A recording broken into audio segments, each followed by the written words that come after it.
CEO यह जानकर हैरान रह गया कि उसकी पत्नी, जिसने अभी अभी बेटी को जन्म दिया था, अचानक घर छोड़कर चली गई। उसके पीछे काले कपड़ों में बॉडीगार्ड्स भी थे। पहले तो उसे लगा कि शायद यह उसका भ्रम है, लेकिन जब वह तुरंत अस्पताल पहुंचा तो कमरे को खाली देखकर उसके होश उड़ गए। उसकी पत्नी कहीं नहीं थी। नर्स ने बताया कि उसकी पत्नी अभी थोड़ी देर पहले ही अस्पताल से डिस्चार्ज होकर चली गई। कुछ दिन पहले डिलीवरी के दौरान उसकी हालत बहुत खराब हो गई थी। ज्यादा खून बहने के कारण उसकी जान खतरे में थी। डॉक्टरों को तुरंत ऑपरेशन करके सी सेक्शन करना था, लेकिन परिवार के किसी सदस्य की अनुमति जरूरी थी। मजबूर होकर उसने अपनी सास को फोन किया, लेकिन पूरा परिवार उसकी ननद के शो में व्यस्त था। यहाँ तक कि उसका अपना बेटा भी दादी से कह रहा था कि फोन काट दो ताकि शो देखने में परेशानी न हो। उसकी सास ने भी बिना चिंता किए फोन काट दिया। आखिरी उम्मीद के तौर पर उसने अपने पति को फोन किया, जो सपोजिटली बिजनेस ट्रिप पर था, लेकिन फोन उठाते ही उसे अपने बेटे की आवाज सुनाई दी। तब उसे पता चला कि उसका पति वापस आ चुका है और वह भी अपनी बहन के शो में मौजूद है। अपने पूरे परिवार की बेरुखी देखकर उसका दिल टूट गया। उसने अपने पति की खुशी के लिए दूसरी बार गर्भ धारण किया था, क्योंकि उसका पति बेटी चाहता था। उसने अपना करियर छोड़ दिया। 10 महीने तक तकलीफें सही, लेकिन जब उसकी जान पर बनी तब उसके पति को उसकी कोई परवाह नहीं थी। आखिरकार उसने खुद ही ऑपरेशन के कागजों पर साइन किए और एक प्यारी बेटी को जन्म दिया। लेकिन इस घटना ने उसके दिल से अपने पति के लिए बची हर भावना खत्म कर दी। उसने फैसला किया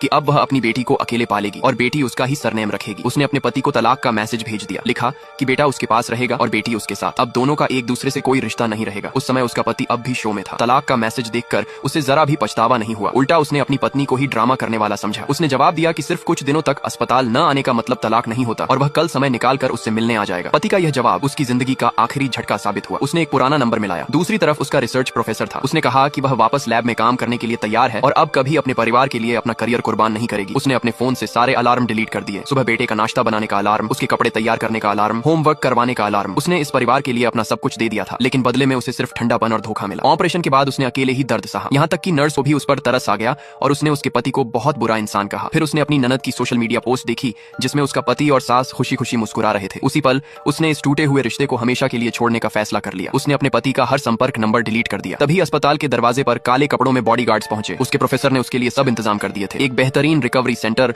और सुरक्षा के लिए बॉडीगार्ड्स। उनकी यह परवाह देखकर उसकी आंखों से आंसू निकल आए। फिर वह बॉडीगार्ड्स के साथ बिना पीछे देखे उस दुख भरी जगह को छोड़कर चली गई। कुछ देर बाद उसका पति अस्पताल पहुंचा, लेकिन उसे बिल्कुल अंदाजा नहीं था कि वह अपनी सबसे प्यारी पत्नी को हमेशा के लिए खोने वाला है।